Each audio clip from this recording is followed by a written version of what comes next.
l'équipe de France part dès la semaine prochaine à Leipzig. Donc l'équipe de France part dès la semaine prochaine en Allemagne pour le premier championnat d'Europe senior de la saison, à partir duquel on enchaînera sur 5 Coupes du Monde avant de se retrouver au mois de septembre au championnat du monde à Londres. Qu'est-ce qu'il faut bosser là pour les kayakistes?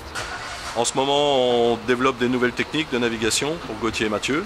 Donc on va travailler ça à l'entraînement au quotidien, mais tester aussi en mode de course. C'est pour ça qu'on courra les 5 Coupes du Monde de la saison. Bon, il va falloir gagner une belle place au championnat du monde pour aller faire les tests à Rio fin novembre, c'est ça? Ouais, c'est important de bien se placer pour pouvoir être à Rio en novembre. Et puis pourquoi pas marquer des points qui serviront à la sélection olympique qui aura lieu l'année prochaine. Il y a eu du changement hein, dans les C2, c'est ça? Expliquez-nous.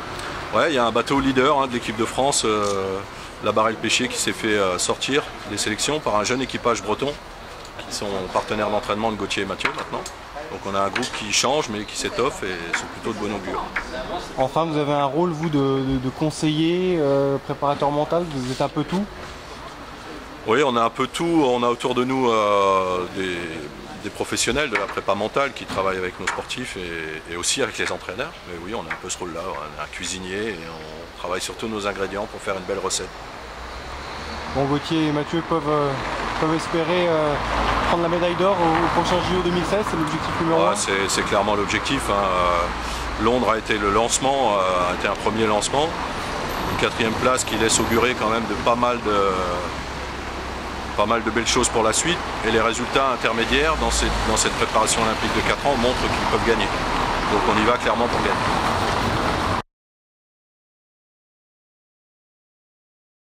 Ouais, c'est toujours compliqué, il faut être là le jour J au championnat de France. Ça se passe sur 3 courses. Voilà, et il faut regagner sa place en équipe de France chaque année. Donc c'est une étape primordiale pour nous. Et là on l'a bien fait cette année, donc c'est tant mieux et ça nous ouvre les portes de cette saison internationale 2015 qui est une saison primordiale et importante dans notre projet pour Rio 2016. Bon, il y a eu un petit pincement au cœur parce que vous avez 2 copains qui ne sont pas en équipe de France, donc remplacés par des jeunes aux dents longues, c'est ça? Ouais, c'est ça, les jeunes, de toute façon, on le sait très bien, sont derrière et ça pousse et il fallait pas tomber dans ce piège. C'est vrai que les collègues pêchés la barrelle sont tombés dedans. Après, à nous de garder ce petit avantage qui nous met devant et puis à pas tomber dans leur piège. Qu'est-ce qu'ils valent les nouveaux là alors? C'est des jeunes, ils poussent, ils ont un bon niveau. Ils ont réussi à sortir un des bateaux phares de l'équipe de France qui était classé dans les 10 mondiaux. Donc je pense qu'ils ont un peu d'avenir et ça devient par la force nos sparring partners. Ils ont le même entraîneur que nous, donc voilà, on va s'entraîner avec eux au quotidien, ça va nous pousser à aller plus haut et voilà, c'est tant mieux. Ouais, ça stimule, alors il va falloir faire une très bonne place au championnat du monde pour pouvoir aller faire les tests fin novembre au Brésil, c'est ça? Ouais, c'est ça, mais après on ne sait pas encore combien de bateaux la France va envoyer. Mais dans tous les cas, même sans l'objectif Rio cet hiver pour aller découvrir le bassin, l'objectif c'est d'aller faire une médaille au championnat du monde, donc il n'y a pas de souci pour la motivation. Bon, ce sont des Jeux Olympiques très spéciaux, surtout si ce sont les derniers pour les C2, c'est ça? Ouais, alors déjà, ils sont spéciaux parce que pour nous c'est un peu la revanche de 2012. Voilà, c'est notre nouveau projet sur lequel on s'est appuyé pour digérer notre 4e place. Et puis pour les C2, rien n'est encore fait. C'est pour ça que nous on va initier un mouvement pour sauver les C2 et pour faire entendre la voix du C2 international.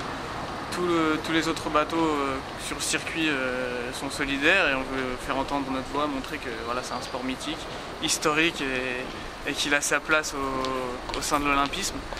Donc voilà, on va se battre et on le fera cette saison 2015 en parallèle de nos courses. Tony Estanguet, membre du CIO, peut influer dans ce sens?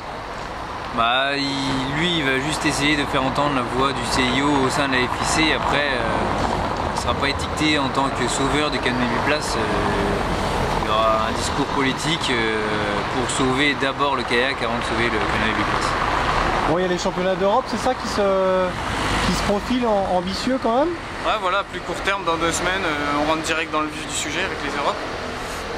En Allemagne, voilà, on va essayer d'aller chercher une médaille comme on a envie de le faire depuis longtemps. c'est pas forcément l'étape pour laquelle on se prépare.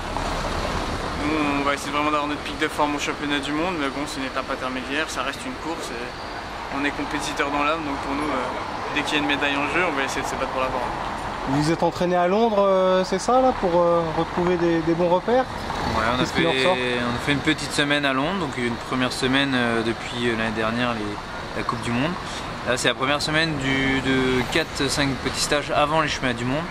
Donc c'était vraiment, le but du jeu, c'était de retrouver les sensations sur ce bassin et de vraiment prendre la mesure du bassin, des mouvements d'eau. Donc là, ça a été pas trop mal. Mais bon, on attend avec intérêt les prochaines sessions pour vraiment approfondir tout ça. Bon, cette année, vous ferez toute la saison des Coupes du Monde, hein. Pas d'impasse comme l'année dernière, ça vous avait pas servi forcément.